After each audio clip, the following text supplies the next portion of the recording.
Next, I want you to take a look at the three main points from the structure of today's My Favorite Fruit introduction. Okay, when you practice this in class, I want you to like think of like all your presentation in the group. Okay, think about why your friends and yourself choose these 3 points. Okay, there are so, like, if you want to talk about like pineapples like I did, there are so many ways to approach this topic. I can just talk about why I hate pineapples. It can be like that. Some people don't like pineapples, but so how do I find aspects or angles of this pineapple story? Okay,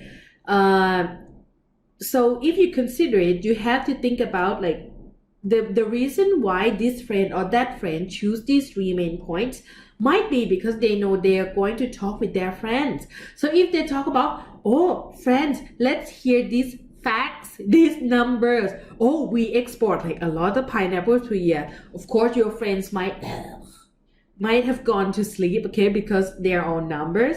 So maybe they approach pineapples in a different way. See, so it depends on the audience, okay, who determines who influence the presenter to choose these 3 points. Okay, or it could be that it's about the topic itself. Okay, maybe like the information or evidence or examples that makes you explore these points is because, oh, you found like an interesting fact in the book and you want to share this with your friends, and that's it. Maybe it doesn't have to be like complicated.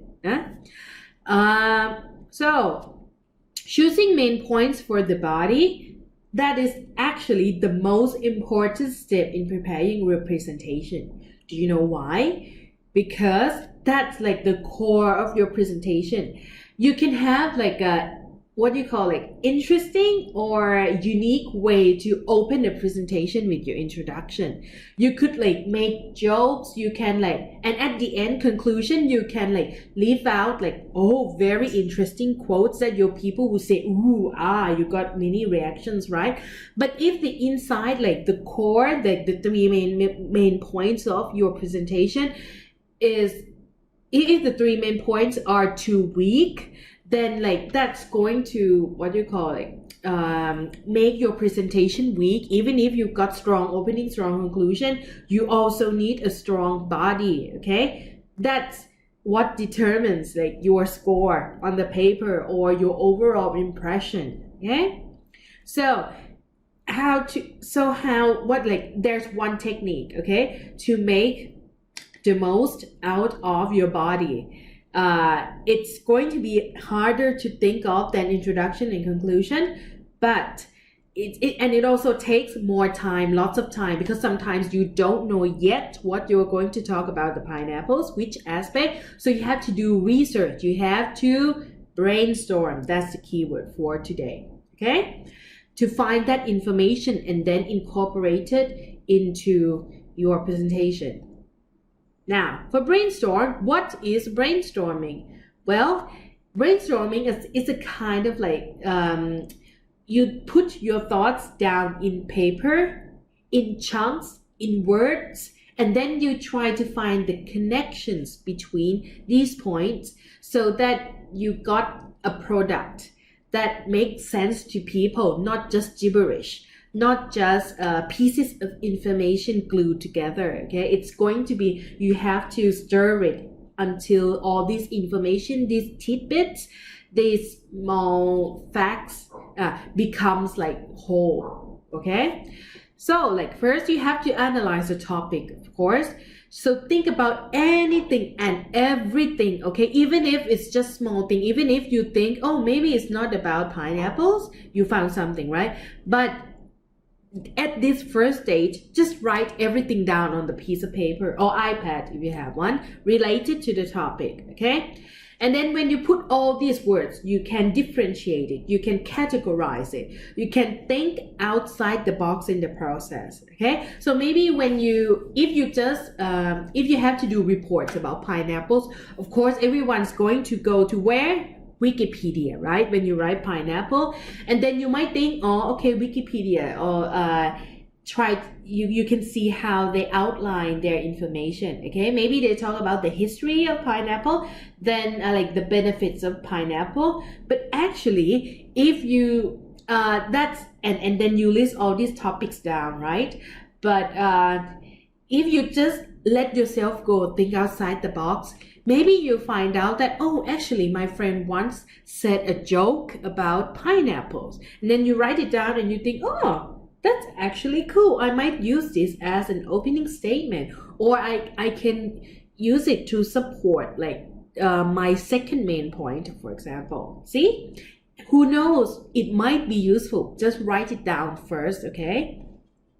And now, when you write everything down on paper, everything down on your iPad or computer, then the next thing is find these connections. Connect the dots, okay? And in this case, connect the dots in the way that it's organized, okay? Organize the ideas and information because of the time limit, right? Sometimes you only have like 2 minutes to present about this topic. You can't actually talk everything you know about pineapples. You have to decide, okay, which is the most or least important to the audience. The least important information got thrown out. You only talk about the 3 most important things that the audience should know, okay, to make that like the most effective presentation.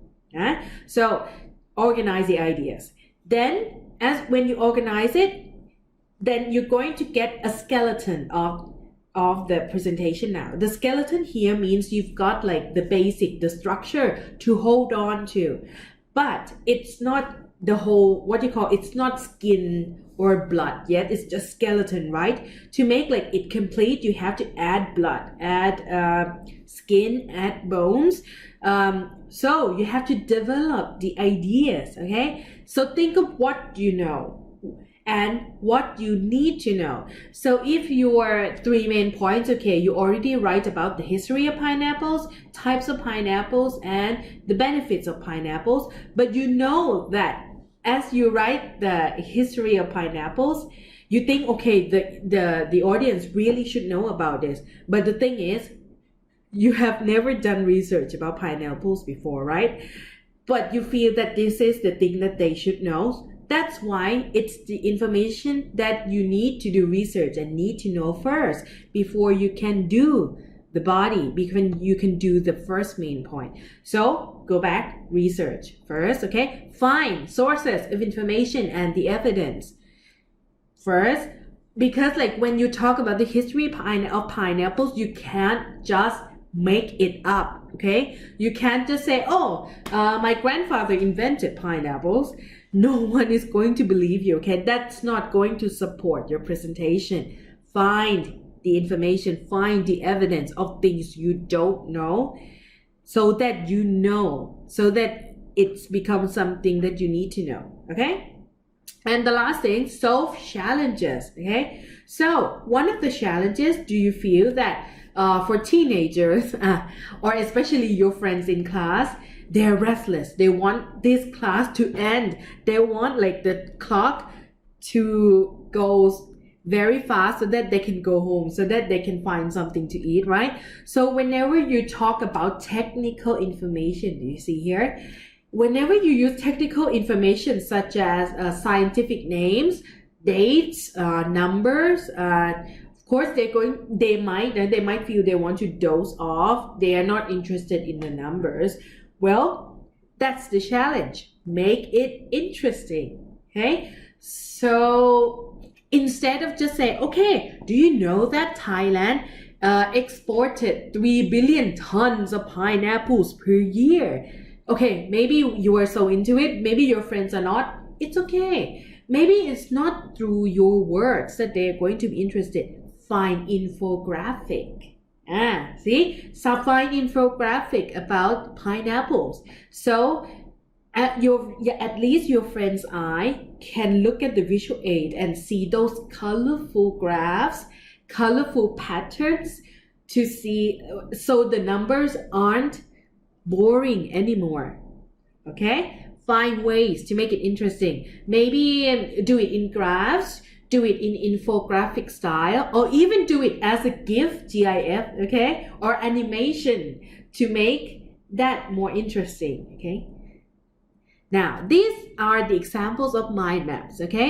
Sometimes you can just start from just one main idea, the topic, okay, making a presentation, but then you start drawing the lines out from the center to it's like the branching of your ideas, okay. So, okay, making a presentation, what do people need to know? Oh, people need to know about visual aids, okay, PowerPoints, such as in this case, or presentation topic. Oh, also think about the audience, delivery, the location. These are just simple ones, right? But you can even do it like in more details, like the one on the right here, okay? Dyslexia is it's a condition that makes learners find it hard to learn than most people, because like when they read something, the alphabets becomes jumbled and they need to focus really hard to make sense of these words, okay, until they know, oh, okay, it's actually CAT, and CAT means cat, so it's like a learning problems, okay, condition. So I have to write, so dyslexia, there are many aspects of dyslexia. So through listening, through writing, through spatial or temporal, through memory difficulties, motor control, reading, or even spelling. But then I can't just say, oh, you might have dyslexia in the listening department. And then people, what kind of examples? Oh, you have to support them with what? Examples. Okay, you see this square, right? Final background noise distracting, they are easily distracted, or problems note taking, or even through through this you have arrows to expand your original ideas, okay. At first you've got like the main topic, right? Find your points, find your approaches, main points, then support it with these examples, with these even more details or evidence, okay. Or you can even use tree maps, okay. Tree map is useful for when you have to present something about categories or types, okay, because it all originates at the same point. But the key thing is not just random ideas now. It's about different branches of information. So with animals, reptiles are on one column, see? Insects another, fish, birds, and mammals. See, that's how you arrange the idea into categories. Okay, A, and then you've got two branches, B and C. And then branch B got another two branches, sub-branches, D, E, and then so on and so forth. Now, the brainstorming for listing, or you can even do listing first. This is useful for when you have to decide on something and you have to list maybe advantages and disadvantages next to each other, listing these advantages and disadvantages out so you can compare it side by side, okay. You don't have to do like branch because you want it to be next to each other as pairs, okay. So this is the example of why I want to become a nurse. Mapping, okay. You can list all this, like science, like problem solving, many jobs available in nursing, good salary, like working in a hospital if you like, okay, or want to help other people. These, and also it's also a challenging job, opportunities for promotion, and blah blah blah, like this. See, so as you can see, if this is your note, okay, the brainstorming notes, you don't have to write the whole sentence because it's going to be the same subject, okay. I like science, I like problem solving, there are many jobs available, it has good salary, I like working. You see, it's just it's not content words, okay. If you still remember this, you can cut out this I like, I love, or there is, there are, right?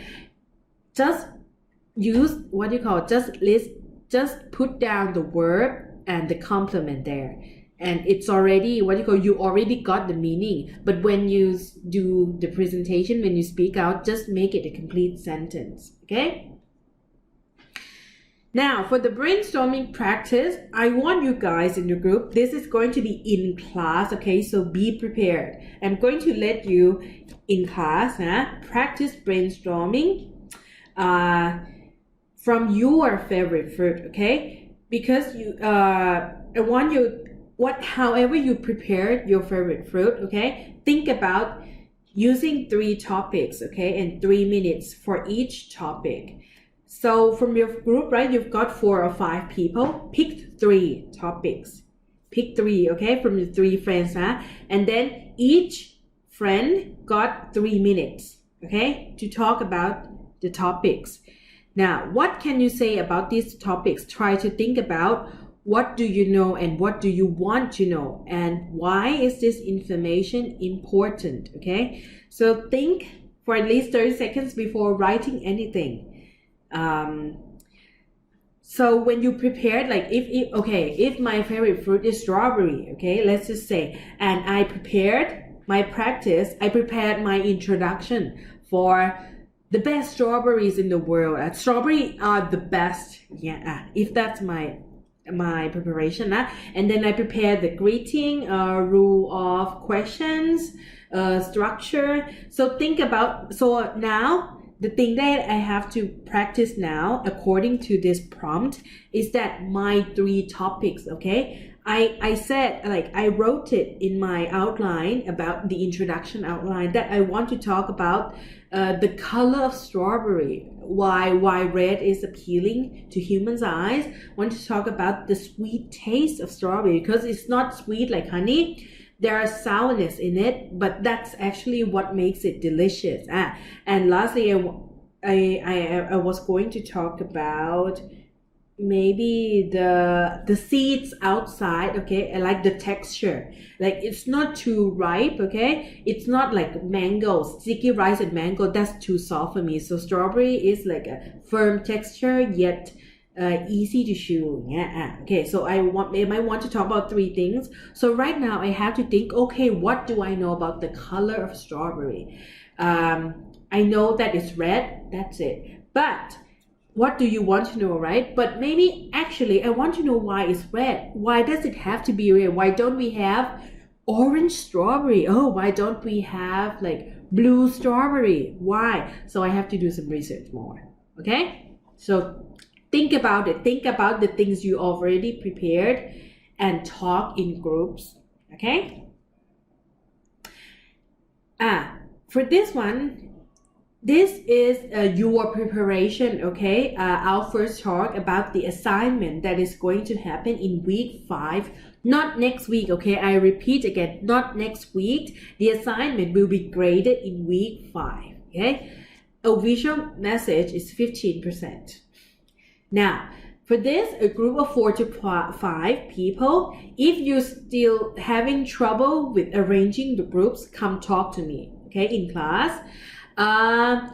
With the group of 4 to 5, you have to select 3 to 5 images, okay? It depends on how many people you have in the group. If you have 4 people, could be 3 or 4, right? But if you have 5, you need 5, okay? No less than 5 if you are 5, there are 5 people in the group. But if you have 4, you can have 3 or 4 images. But it means that some people, if they don't have the image, they have to be the one who open the presentation and close the presentation, okay? So divide your jobs, try to make it equal to each member in the group. Now, with this assignment, these images need to be presented, right? And the images need to be organized first, okay? So the order that you present is important. In a variety of ways to present a coherent message, you see, from the group members to the audience. You have to find a theme, a common message from these different pictures that you guys can gear the presentation towards certain point, certain topic, okay? And it's going to last only around 5 minutes. So if when you practice, try to have someone use a stopwatch, okay, to make sure that you're not you don't use more time, more than 5 minutes, or too short, like 2 to 3 minutes, okay, more than that. So for 5 minutes, what do you have time to do here? For 5 minutes, you need to what? Maybe you need to review significant memories to the audience. So these could be like emotional pictures, okay? Or it can be, if you want to talk about global warming, and then you've got these pictures that shows you advice of how to save the world. Maybe recycle in one picture, maybe the prevention of deforestation in another picture. Another picture could be using Grab, using carpool instead of just drive your own car or your own motorcycle to work, to school, okay? Or to inform some information. Or lastly, these are purposes that you can choose, okay? Or to demonstrate something to the audience even, okay? Now, so the topic, of course, it has to be the theme of your images, not the literal theme of your images, okay? You have to extract that from your pictures, like I said. So I have to say, like, the topic today for our group presentation is maybe how to reduce global warming. That's the example, okay? How to reduce global warming. That's the theme. And then objective. So what do you want to accomplish with your theme? You have to say it to the audience too, okay? Give advice or make the audience laugh, or even maybe demonstrate Thai culture if you want, okay? And then the body, for the body, okay? Today we already learned about body, right? You have to find aspects to talk to them about and also support it with evidence or examples, okay? So you have to explain the images, describe it using dynamic adjectives. Like that's like another tips, okay? So if you got like this crying baby, then you can say like this, you have to guide them about how you want them to look at this picture. You can say, oh, this is a sad picture, see a baby crying. But maybe it's not, maybe it's a funny baby crying. If it's that one, then you have to tell the audience, oh, this is funny, right? What do you call it? Using dynamic adjectives will help with the describing of the picture, okay? Also share the meaning and how it fits with your theme. So you use this picture because it means this picture like shows that maybe the cruelty of people, yeah? Maybe it's the generosity or kindness that people show to each other during crisis, yeah?